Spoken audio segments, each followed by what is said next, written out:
Hello అండి, అందరికీ నమస్కారం. నేను మీ హర్షిని. మన అందమైన ప్రేమ కథ రచించిన వారు లావణ్య శ్రీనివాసరావు గారు. అందులో సిక్స్త్ ఎపిసోడ్లో ఏం జరిగిందో ఇప్పుడు చూద్దాం. రామ్ లోపలికొస్తాడు. ఇద్దరు డైనింగ్ టేబుల్ దగ్గరికి వచ్చి కూర్చుంటారు. ఆ నూనె వడ్డిస్తుంది ఇద్దరికి. ఒకరినొకరు చూసుకుంటారు. ఇద్దరు మధ్య మౌనం. ఏం మాట్లాడాలో ఎలా మాట్లాడాలో తెలియడం లేదు. ఏం మాట్లాడుకోకుండానే తింటారు ఇద్దరు. రామ్ ప్లేట్ తీయబోతే వద్దు అని అనునే తీస్తుంది. హ్యాండ్ వాష్ చేసుకొని వచ్చి వెళ్ళిపోవడానికి గుమ్మం వరకు వేసిన అడుగులు ఇక పడటం లేదు. వెనక్కి తిరిగి అనుకి గుడ్ నైట్ చెప్తాడు. గుడ్ నైట్ ఆఫీసర్, మార్నింగ్ తొందరగా వచ్చేయండి అని చెప్తుంది. ఎవరైనా డోర్ కొడితే బావగారిని లేపు, నైట్ నాతో చేసినట్టు ఫీట్లు చెయ్యకు, అర్థమైందా అంటాడు. తన పెంగతనానికి నవ్వుకుంటుంది. సరే నేను బయలుదేరుతాను అంటాడు. వెళ్ళాక మెసేజ్ చేస్తారా అంటుంది. అని నీ నెంబర్ లేదు మరి అంటాడు. నా దగ్గర మీ నెంబర్ లేదు అంటుంది. అను ఏం అడుగుతుందో అర్థమయ్యి తన నెంబర్ చెప్పి అను నెంబర్ తీసుకొని వెళ్ళిపోతాడు రామ్. బయటికి వచ్చి రామ్ కార్ కనుమరుగయ్యేంత వరకు చూసి లోపలికి వెళ్ళిపోతుంది అను. వీళ్ళకి తెలియని విషయం ఏంటంటే రామ్ వచ్చినప్పటి నుండి అంజలి గమనిస్తూనే ఉంది. అను లోపలికి వెళ్ళాక అమ్మ, నా తమ్ముడు కనీసం అక్కేదని కూడా అడగలేదు కదరా, దొరికేసావు, చెప్తా నీ పని అని నవ్వుకుంటూ పక్కకు చూసేసరికి ఈశ్వర్, చింటూలు తననే చూస్తూ ఉంటారు. మమ్మీ, ఎందుకు నువ్వు అలా తొంగి చూస్తున్నావు అంటాడు చింటూ.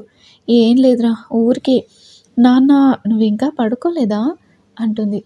ఎక్కడ పడుకోను మమ్మీ, అత్తమ్మ దగ్గర పడుకుందామంటే తీసుకొచ్చేసావు, నీ దగ్గర పడుకుందామంటే తిరుగుతూ ఉన్నావు.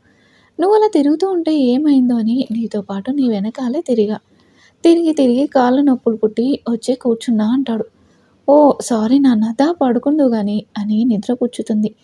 చింటూ పడుకున్న తర్వాత ఏవండి, ఇక ఎలాంటి డౌట్స్ లేకుండా వీళ్ళ పెళ్ళికి ఏర్పాటు చేసేయచ్చు, ఏమంటారు? మా అమ్మకి ఫోన్ చేసి చెప్పాలి అని కాల్ చేయబోతుంది. ఈశ్వర్ ఫోన్ తీసుకుని అంజు, అత్తయ్య వాళ్ళు ఇప్పటి వరకు పడుకోకుండా ఉంటారా, మార్నింగ్ చేద్దు కానీ వెళ్ళు, అను ఒకతే ఉంది, వెళ్ళి పడుకో అంటాడు. అవునండి, నేను ఆ సంగతే మర్చిపోయాను, ఈ సంతోషంలో ఏం చేస్తున్నానో నాకే తెలియటం లేదు అంటుంది. కూల్ అంజు, అంత టెన్షన్ ఎందుకండి, పెళ్ళి పెద్దగారు అంటాడు నవ్వుతూ. అంజలి కూడా నవ్వుతూ గుడ్ నైట్ చెప్పి వెళ్ళిపోతుంది. నీకు మాత్రమే కాదు అంజు, నాకు కూడా చాలా సంతోషంగా ఉంది. మా చెల్లికి ఎలాంటి వాడు భర్తగా వస్తాడో, తన ఫ్యామిలీ చెల్లిని సరిగ్గా చూసుకుంటుందో లేదో అని ఎన్ని రోజులు ఆలోచించాను. ఇప్పుడు ఆ వ్యక్తి రామ్ అని తెలిసిన తర్వాత నీకన్నా ఎక్కువ సంతోషంగా ఉంది. అత్తయ్య మామయ్య అనుని చాలా బాగా చూసుకుంటారు. అన్నింటికన్నా ముఖ్యంగా నువ్వు తనని మరదలుగా కాకుండా కూతుర్లా చూసుకుంటావు. ఇంకా ఎలాంటి దిగులు లేదు నాకు అని అనుకుంటూ పడుకుంటాడు. ఇక అక్కడ రామ్ స్టేషన్కి వెళ్ళి అనుకి మెసేజ్ చేస్తాడు. ముందు ఆఫీసర్ అని నేమ్ ఫీడ్ చేసుకుంటుంది అను, తర్వాత హస్బెండ్ అని సేవ్ చేసుకుంటుంది. రామ్ కూడా అను నెంబర్ని మిసెస్ రామ్ అని సేవ్ చేసుకున్నాడు. ఇక మార్నింగ్ తొందరగా లేచి రామ్ వచ్చేలోపే రెడీ అయ్యి పూజ కూడా చేస్తుంది అను. ఒకసారి ఇంటికి ఫోన్ చేసి అందరితో మాట్లాడి పెట్టేస్తుంది. ఈశ్వర్, అను, చింటూలు కూడా లేచి రెడీ అవుతారు. రామ్ రాగానే ఫ్రెష్ అయ్యి వస్తాడు. అందరూ కలిసి టిఫిన్ తిని హాల్లో సెటిల్ అవుతారు. డాడీ, మాము, మీరు ఒక 2 days లీవ్ తీసుకోవచ్చుగా, మనం ఎక్కడికైనా వెళ్దాం అని అడుగుతాడు చింటూ. ఎక్కడికి వెళ్దాం నాన్న అంటాడు ఈశ్వర్. ఎక్కడికైనా డాడీ, వెళ్దాం. అత్తమ్మని కూడా ఎక్కడికి తీసుకెళ్ళలేదు. మా ఫ్రెండ్స్ అందరూ ట్రిప్స్ వెళ్ళారు. నాతో ఆడుకోవడానికి ఎవ్వరూ లేరు. నేనే ఇంట్లోనే ఉన్నాను అంటాడు. అయ్యో, ఇప్పుడు ఎలా మరి అంటాడు రామ్. ఏముంది, మనం కూడా వెళ్దాం అంటుంది అంజలి. వెళ్దాం అంటారు చింటూ, అను. సరే సరే వెళ్దాం, బట్ ఈరోజు కాదు, ఇంకో 2 daysలో వెళ్దాం, లీవ్ తీసుకోవాలిగా ఇద్దరం అంటాడు ఈశ్వర్. ఇంకా 2 days ఉండాలా అంటూ ముఖం వేలాడేస్తాడు చింటూ. తప్పదు నాన్న, ఈ 2 days ఎక్కడికి వెళ్ళాలో ప్లాన్ చేసుకోండి, ఓకేనా అంటూ డ్యూటీకి వెళ్ళిపోతాడు ఈశ్వర్. రామ్ అలసిపోయి వెళ్ళి పడుకుంటాడు. అంజలి, అనులు కిచెన్లోకి వెళ్తారు. ఇక మిగిలింది మన చింటూ గారు. ఎక్కడికి వెళ్ళాలో తెలియక తెగ ఆలోచించేస్తున్నాడు. మధ్యాహ్నం లంచ్ టైంకి లేస్తాడు రామ్. కానిస్టేబుల్ వచ్చి ఈశ్వర్కి బాక్స్ తీసుకెళ్లాడు.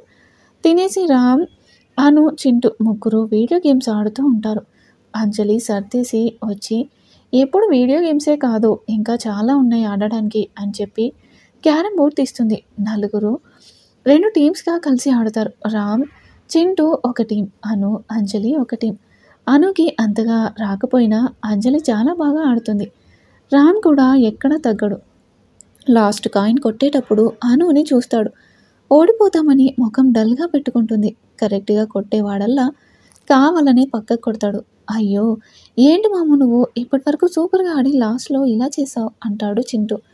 "సారీరా ఇప్పుడు చూడు ఎలా కొడతానో" అంటాడు. "ఇంకెక్కడ మమ్మీ ఆల్రెడీ ఫినిష్ చేసేసింది" అని చెప్తాడు. అను చూస్తే చాలా హ్యాపీగా ఉంటుంది. "సారీరా చింటూ మీ అత్తమ్మ కోసం నిన్ను డిసప్పాయింట్ చేశాను" అని మనసులోనే అనుకుంటాడు. తమ్ముడు ఎందుకలా చేశాడో అంజలికి తెలుసు కాబట్టి నవ్వుకుంటుంది. అలా వాళ్ళ గేమ్ ఫినిష్ అయ్యేసరికి ఈవినింగ్ అవుతుంది. మాము ఇంట్లోనే ఉండి బోర్ కొడుతుంది. అలా బయటికి తీసుకెళ్ళు అని అడుగుతాడు చింటూ. సరే పద వెళ్దాం అని బయలుదేరారు ఇద్దరు. రామ్ మీతో పాటు అనును కూడా తీసుకెళ్ళండి అంటుంది అంజలి. ముగ్గురు ముందు పార్కుకి వెళ్తారు. సాయంత్రం వేళ కావడంతో వాకింగ్కి వచ్చే పెద్దవాళ్ళు ఆడుకోవడానికి వచ్చే పిల్లలతో పార్క్ మొత్తం నిండుగా కనిపిస్తుంది. దూరంగా ఒక బెంచ్ కనిపిస్తే అక్కడికి వెళ్ళి కూర్చుంటారు ముగ్గురు. ఇంతలో చింటూగాడికి ఐస్ క్రీమ్ కనిపిస్తుంది. మాము నాకు ఐస్ క్రీమ్ కావాలి అంటాడు. సరే అని వెళ్తుంటే ఆఫీసర్ నాకు పెద్ద ఐస్ క్రీమ్ ప్యాక్ కావాలి అని చేతులు చాపి మరీ చెప్తుంది అను. ఐస్ క్రీమ్ అనగానే చింటూ కన్నా చిన్నపిల్లలా మారిపోయిన అనుని చూసి నవ్వుకుంటూ వెళ్తాడు రామ్. అక్కడ కొంతమంది పిల్లలు ఆడుకుంటూ చింటూ కూడా రమ్మని పిలుస్తారు. అను కూడా వెళ్ళమని చెప్పడంతో వాడు వెళ్తాడు. ఎప్పటినుంచో అనునే గమనిస్తున్న ఇద్దరు అబ్బాయిలు వచ్చి అనుతో మాట్లాడతారు. రామ్ ఐస్ క్రీమ్ పట్టుకుని వచ్చేసరికి అను వాళ్ళతో ఏదో కోపంగా మాట్లాడుతుంది. వాళ్ళు ఏదో అంటూ నవ్వుతారు. అను కోపంతో చెయ్యి పైకి లేపుతుంది. వాడు అను చెయ్యి పట్టుకునేలోగా ఇంకొక చెయ్యి వాడిని పట్టుకుంటుంది. ఎదురుగా కోపంతో ఎర్రబడిన కళ్ళతో కనిపిస్తాడు రామ్. పక్కనే అను కళ్ళ నీళ్ళతో చూస్తుంది. అను కన్నీళ్లు చూసిన తర్వాత ప్రళయకాల రుద్రుడులా మారిపోతాడు రామ్. పట్టుకున్న వాడి చేతిని జాలి దయ లేకుండా అలానే విరిచేస్తాడు. వాడి అరుపులకి పార్క్ మొత్తం సైలెంట్ అయిపోతుంది. పక్కనే ఉన్న ఇంకొకడు ఎప్పుడో పారిపోయాడు. అందరూ తమనే చూస్తుండడంతో అను రామ్ని తీసుకువెళ్ళడానికి ట్రై చేస్తుంది. కానీ రామ్ ఇంచు కూడా కదలడు. ఆఫీసర్ ప్లీజ్ రండి అందరూ మనల్నే చూస్తున్నారు. చింటూ కూడా భయపడుతున్నాడు అంటూ దూరంగా ఉన్న చింటూని చూపిస్తుంది. తనని చూడగానే కొంచెం శాంతించి ఒక చేత్తో అనుని పట్టుకుని చింటూ దగ్గరికి వెళ్ళి ఇద్దరిని తీసుకుని వెళ్ళిపోతాడు. వెళ్తూ అంబులెన్స్కి కాల్ చేసి చెప్తాడు. ఇంటికి వెళ్ళే వరకు ఎవ్వరూ మాట్లాడరు. అను సైలెంట్గా రూమ్లోకి వెళ్ళిపోతుంది. ఇంటికి వెళ్ళిన తర్వాత కూడా చింటూ భయపడుతుండడం చూసి దగ్గరికి తీసుకొని సారీ నాన్న నీకు ఐస్ క్రీమ్ ఇవ్వలేదు కదా, మనం మళ్ళీ రేపు వెళ్ళి కొనుక్కుందాం సరేనా అంటాడు. సారీ మాము నేను వెళ్ళకుండా ఉంటే ఆ బ్యాడ్ బాయ్స్ అత్తమ్మ దగ్గరికి వచ్చేవారు కాదు కదా అంటూ రామ్ని పట్టుకొని వెక్కుతూ చెప్తాడు. అయ్యో లేదు నాన్న నీ తప్పేం లేదు, నువ్వు అలా ఏడవకూడదు మా, చింటూ బ్రేవ్ బాయ్ కదా అంటాడు. ఆ మాము నేను బ్రేవ్ ఇంకా స్ట్రాంగ్ కూడా అచ్చం నీలా అంటాడు. గుడ్ బాయ్ సరే కానీ అక్కడ జరిగింది ఏమీ మమ్మీకి డాడీకి చెప్పకు సరేనా అంటాడు. సరే మాము నేను అత్తమ్మ దగ్గరికి వెళ్తాను అంటూ వెళ్ళిపోతాడు. రూమ్లో అను బాధపడుతూ కూర్చుంటుంది. పార్క్లో వాళ్ళు మాట్లాడిన మాటలు పదే పదే గుర్తుకొస్తాయి. ఒక అమ్మాయి గురించి ఇంత నీచంగా మాట్లాడతారా అని వాళ్ళని తిట్టుకుంటూ ఉంటుంది. దగ్గరికి వెళ్ళి అత్తమ్మ అని పిలుస్తాడు చింటూ. వాడిని చూసి కళ్ళు తుడుచుకొని నవ్వుతూ చూస్తుంది. ఏంటత్తమ్మ ఏడుస్తున్నావా, వద్దు అంటూ వాడి చిన్ని చిన్ని చేతులతో కళ్ళు తుడుస్తాడు. లేదు నాన్న ఏడవను అంటూ నవ్వుతూ చెప్తుంది. సారీ అత్తమ్మ అంటూ అనుని గట్టిగా పట్టుకుంటాడు. వాడి పట్టులోనే తెలుస్తుంది ఎంతగా భయపడ్డాడో.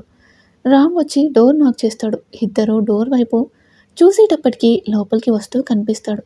అనుని చూస్తే కోపంగా చూస్తుంది. ఇదేంటి బాధపడుతూ ఉందనుకుంటే ఇలా కోపంగా ఉంది, ఏమై ఉంటుందబ్బా అని అనుకుంటూ చింటూ నీకు ఐస్ క్రీమ్ తెచ్చాను వెళ్ళు మమ్మీ దగ్గర ఉంది అని అంటాడు. వాడు హ్యాపీగా థ్యాంక్స్ మాము అని చెప్పి రామ్కి కిస్ ఇచ్చి వెళ్ళిపోతాడు. అను రామ్ని చూసి కోపంగా ముఖం తిప్పుకుంటుంది. ఏమైంది అలా ఉన్నావు అంటాడు. ఏమైందా, చేసిందంతా చేసి ఎలా అడుగుతున్నారో మళ్ళీ అంటూ చింటూ ఎంత భయపడ్డాడో తెలుసా, మీకు నన్ను ఎంత గట్టిగా పట్టుకున్నాడో అంటుంది. అదా మరేం చేయను, వాడు నీ చేయి పట్టుకోవాలని చూశాడు అందుకే కంట్రోల్ తప్పాను అని నాకేమైనా చెప్పాలా అంటూ లాలనగా అడుగుతాడు. రామ్ అలా అడగగానే అప్పటి వరకు గొడవ పడేదల్లా ఆగి చూస్తుంది. ఆ కళ్ళల్లో నీకు నేనున్నానని ధైర్యం కనిపిస్తుంది. వెంటనే రామ్ని హత్తుకొని వాళ్ళు వాళ్ళెంత చెండాలంగా మాట్లాడారో అంటూ వెక్కుతూ చెప్తుంది. తన మనసులో భారం దిగే వరకు అలానే ఉండిపోతుంది. రామ్ కూడా ఏం మాట్లాడకుండా సైలెంట్‌గా ఉంటాడు. కొద్ది సమయం తర్వాత వదిలి సారీ అండ్ థాంక్స్ అంటుంది. ఎందుకు అంటాడు. ఇప్పుడు పట్టుకున్నందుకు సారీ, అలానే పార్క్‌లో కాపాడినందుకు థాంక్స్ అంటుంది. నేను కాదు నిన్ను, నువ్వే ప్రొటెక్ట్ చేసుకున్నావు. గుర్తులేదా వాళ్ళు మాట్లాడితే భయపడకుండా ధీటుగా సమాధానం చెప్పావు. హద్దులు మీరుతున్నారని తెలిసి బుద్ధి చెప్పాలనుకున్నావు. నీకు చాలా ధైర్యం ఉందను. దాన్నిలా కన్నీళ్ల రూపంలో బయటికి పంపించకు అంటూ 2 చెంపలపై చేతులు వేసి బొటనవేలుతో తుడుస్తాడు. అప్పటి వరకు ఏడుస్తున్న సంగతి గమనించలేదు అను. చూడు, ఆ రోజు నన్ను ఎలా కొట్టావు నిజంగా చెప్తున్నా. ట్రైన్డ్ ఆఫీసర్‌నే కొట్టావంటే మామూలు వాళ్ళు నీకొక లెక్క. కాబట్టి ఎలాంటి పరిస్థితుల్లోనూ నువ్వు ధైర్యాన్ని మాత్రం కోల్పోకూడదు. అదే నీకు రక్షణ అవుతుంది. అర్థమైందా అంటాడు. రామ్ ఏంటి అనుకి ఇంత ధైర్యం చెప్పాడు. అంటూ బుద్ధిగా తల ఊపుతుంది. గుడ్, వెళ్ళి ముఖం కడుక్కొని రా, లేదంటే బావగారు, అక్క కంగారు పడతారు అంటాడు. సరే అని వెళ్తుంది. రామ్ కూడా హాల్లోకి వెళ్తాడు. అను ఫ్రెష్ అయ్యి వచ్చేటప్పటికి రామ్ రూమ్‌లో ఉండడు. చింటూ వచ్చి అత్తమ్మరా ఐస్ క్రీమ్ తిందాం అంటూ హాల్లోకి తీసుకెళ్తాడు. బయటికొచ్చి అందరితో మాట్లాడిన తర్వాత అను నార్మల్ అవుతుంది. నైట్ భోజనాలు చేసిన తర్వాత కూర్చొని మాట్లాడుకుంటారు అందరూ. అప్పుడే చెప్తాడు ఈశ్వర్, రేపు అందరూ తొందరగా లేవండి అని. ఎందుకు డాడీ అంటాడు చింటూ. అదైతే సర్ప్రైజ్ నాన్న అంటాడు ఈశ్వర్. ప్లీజ్ డాడీ చెప్పొచ్చుగా అంటాడు. నో, నో, బట్ ఒకటి మాత్రం చెప్తాను, రేపంతా ఫుల్ ఎంజాయ్ అంటాడు. నిజమా డాడీ? అయితే నేను తొందరగా పడుకోవాలి, రా అత్తమ్మ అంటూ అనుని లాక్కెళ్ళిపోతాడు. వెళ్తూ వెళ్తూ రామ్‌ని చూస్తుంది. రామ్ కూడా అనుని చూస్తాడు. కళ్ళతోనే ఒకరికొకరు గుడ్ నైట్ చెప్పుకుంటారు. వీళ్ళనే గమనిస్తున్న అంజలి మెల్లిగా దగ్గుతుంది. వెంటనే తల తిప్పి అంజలిని చూసి ఏంటక్క వాటర్ తీసుకురానా అంటాడు. రామ్ నువ్వేనా అడిగేది అంటుంది. అదేంటక్క అలా అంటావు? నేను అడగకూడదా అంటాడు. అయ్యో, ఎందుకు అడగకూడదు తమ్ముడు? మరి నేను నిన్ను ఒక విషయం అడగాలి, అడగొచ్చా అంటుంది. ఏంటక్క నీకు పర్మిషన్ నన్ను అడగడం ఏంటి? కొట్టే తిట్టే హక్కు కూడా ఉంది అంటాడు. నువ్వు సరిగ్గా ఆన్సర్ చేయలేదనుకో నెక్స్ట్ జరిగేది అదే అంటుంది. అబ్బా, టెన్షన్ పెట్టకుండా ఏంటో చెప్పక్క అంటాడు. చెప్తా తమ్ముడు అంటూ ఈశ్వర్ని చూసి సైగ చేస్తుంది. వెంటనే లేచి గుడ్ నైట్ చెప్పి వెళ్ళిపోతాడు ఈశ్వర్. అదేంటక్క బావగారు అలా వెళ్ళిపోయారు అంటాడు. తమ చేత కొన్ని నిజాలు చెప్పించాలని నేనే వెళ్ళమన్నాను అంటుంది. వామ్మో, ఏంటి మా అక్క నాకు గట్టిగానే స్పాట్ పెట్టింది అనుకుంటాడు. అది వినిపించినట్టు నిజం రా అంటుంది అంజలి. దెబ్బకి మనసులో అనుకోవడం కూడా మానేస్తాడు. సరే చెప్పక్క ఏంటి విషయం అంటాడు. నేను అదే అడుగుతున్నారా, ఏంటి విషయం అంటుంది. ఏ విషయం అక్క? నాకేమీ అర్థం కావడం లేదు. అబ్బా, నటించింది చాలు తమ్ముడు, నిజం చెప్పరా? అను మీద నీ అభిప్రాయం ఏంటి అంటుంది. అంజలి అలా అడిగేసరికి ఏం చెప్పలేక మౌనంగా ఉండిపోతాడు. చెప్పరా, నీకు తనంటే ఇష్టమేనా అంటుంది. అక్క అది అంటూ తనని మొదటిసారి చూసిన దగ్గర నుంచి అన్నీ చెప్తాడు. అది విన్న అంజలి చాలా సంతోషంగా ఉందిరా. అయితే ఇంకేం అమ్మ అత్తయ్య వాళ్ళతో మాట్లాడిద్దాం అంటుంది. అదేంటక్క అలా అంటావు? అనుకి ఇష్టమో కాదో తెలియాలి కదా అంటాడు. అయ్యో పిచ్చి తమ్ముడు, అమ్మాయిలు ఎప్పుడు ఇష్టాన్ని పైకి చెప్పలేర్రా. వాళ్ళు చేసే పనులే మనకి వారి మనసులో ఇష్టాన్ని తెలియజేస్తాయి అంటుంది. నీకు తెలియదురా, నిన్న అను నీకోసం ఎంతలా ఎదురు చూసిందో తెలుసా? భోజనం దగ్గర కూర్చుందల్లా నువ్వు తినలేదని తెలిసి తను కూడా తినకుండా చేయి కడిగేసుకొని వెళ్ళిపోయింది. నేను వెళ్ళి ఎంత బ్రతిమలాడినా తినలేదు. అందుకే నేను కావాలని నీకు మెసేజ్ పెట్టి ఫోన్ వదిలేసి వచ్చాను. ఆ తర్వాత అంతా నీకు తెలుసు అంటుంది. నువ్వు చెప్పేది నిజమే అయి ఉండొచ్చు, కానీ తన నోటితో వింటే నాకు ఇంకా ఆనందం అంటాడు.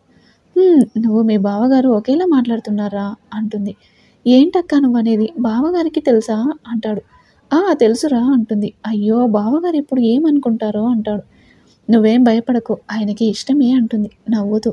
అది విన్నారా? నిజమా? బావగారికి ఏ ప్రాబ్లం లేదు కదా అంటాడు. లేదురా. ఈ విషయం చెప్పగానే ఆయన కూడా చాలా సంతోషించారు. అను ఒక్క మాట చెప్తే చాలు, మిగిలినవన్నీ ఆయనే చూసుకుంటానన్నారు. ఇక ఒకటే మిగిలింది, అనుని అడగడమే అంటుంది. వద్దక్క, నువ్వు అడిగినా బావగారు అడిగినా తను కాదని చెప్పలేదు. అందుకే నేనే అడుగుతాను. అప్పుడు తన మనసులో ఏముందో తెలుస్తుంది అంటాడు. సరేరా, నీ ఇష్టం, కానీ ఒక్కటి మాత్రం ఖచ్చితంగా చెప్పగలను. అనుకి కూడా నువ్వంటే ఇష్టమేనని అంటుంది. తొందరగా నీ మనసులో మాట తనకి చెప్పేయి సరేనా అంటుంది. వీలు చూసుకొని చెప్తాను అంటాడు. సరే వెళ్ళి పడుకో అని అంజలి వెళ్ళిపోతుంది. రామ్ కూడా తన రూమ్‌కి వెళ్తాడు. అందరూ కూడా హ్యాపీగా పడుకుంటారు. అందరికన్నా ఎక్కువ సంతోషంగా మన చింటూ గారు ఉంటారు. రేపు వాళ్ళ డ్యాడీ ఎలాంటి సర్ప్రైజ్ ఇస్తారా అని ఆలోచిస్తూ పడుకుంటారు. చంద్ర గారిని పంపించి సూర్య గారు డ్యూటీ ఎక్కేశారు. అందరూ త్వరగా లేచి రెడీ అయిపోయారు. చింటూ వచ్చి డ్యాడీ ఇప్పటికైనా చెప్పండి ప్లీజ్ అని అడిగాడు. తప్పకుండా నాన్న అని ఆ రోజు ప్లాన్స్ అన్నీ చెప్పాడు.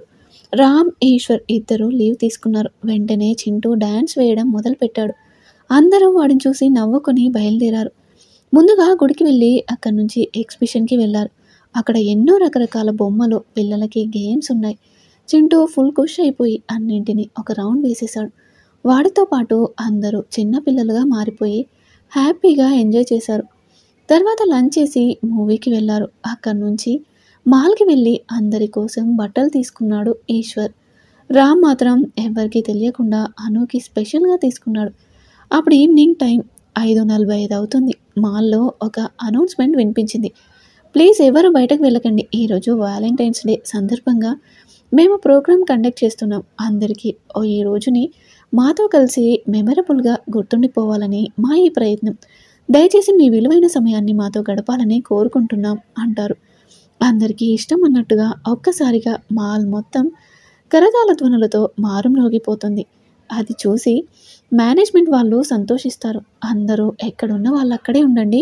మేము అందరిపై స్పాట్ లైట్ వేస్తాం. ఎవరి దగ్గర అవుతుందో వాళ్ళే పార్టిసిపెంట్స్ ఓకేనా అంటారు. అందరూ ఓకే అని అరుస్తారు. సరే స్టార్ట్ ది కౌంట్ డౌన్ అని లైట్ ఆన్ చేస్తారు. ఆ లైట్ సహాయంతో ఒక్కొక్క జోడీని స్టేజ్ పైకి పిలుస్తారు.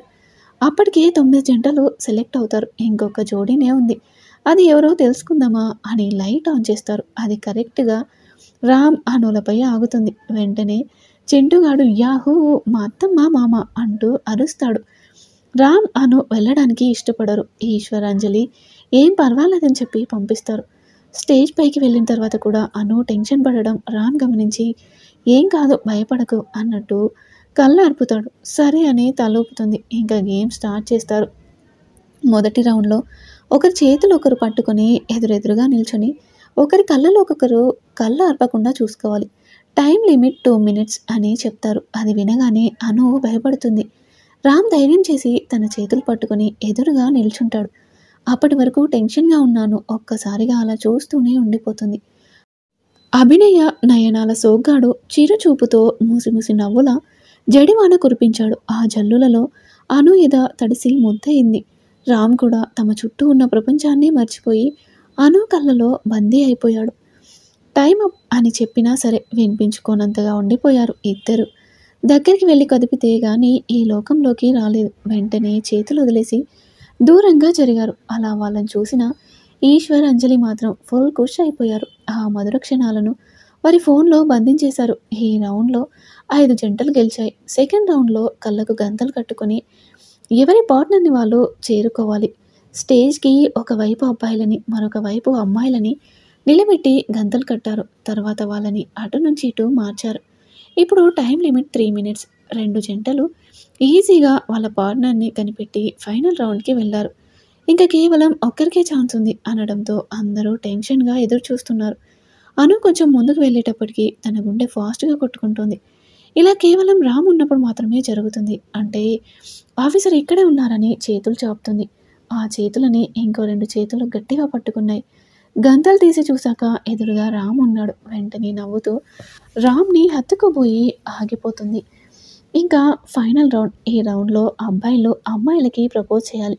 టైం లిమిట్ ఏమీ లేదు. ప్రపోజల్ ది బెస్ట్గా ఉండాలి అనే చెప్తారు.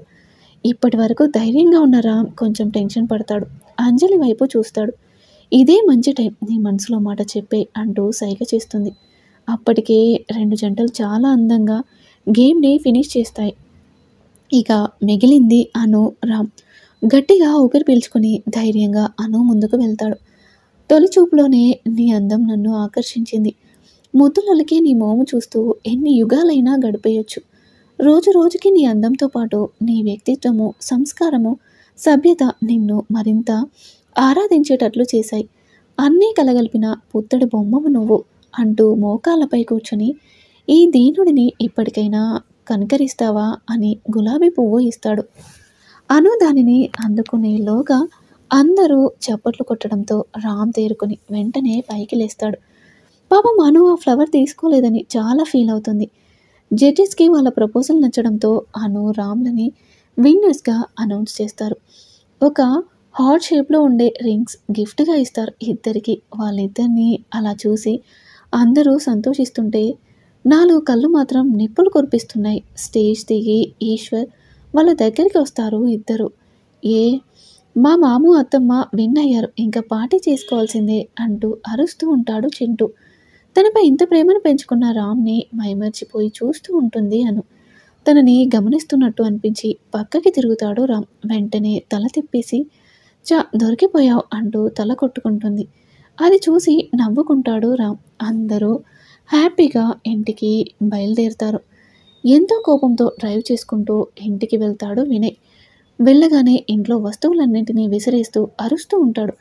వాళ్ళ అమ్మ వచ్చి ఏమైందన్నా, ఎందుకు ఇలా చేస్తున్నావు, నాన్నగారు వస్తే కోపడతారు, ఆగు అంటూ ఆపబోతుంది. కానీ తన కోపం తీరే వరకు అన్నింటినీ పలగలగొట్టి రూమ్లోకి వెళ్ళిపోతాడు. అసలు ఏమైంది వినయ్కి అనేది నెక్స్ట్ ఎపిసోడ్లో చూద్దాం. ఈరోజు ఎపిసోడ్పై మీ అభిప్రాయాన్ని తెలియజేయండి. అలాగే మరిన్ని ఇంట్రెస్టింగ్ స్టోరీస్ కోసం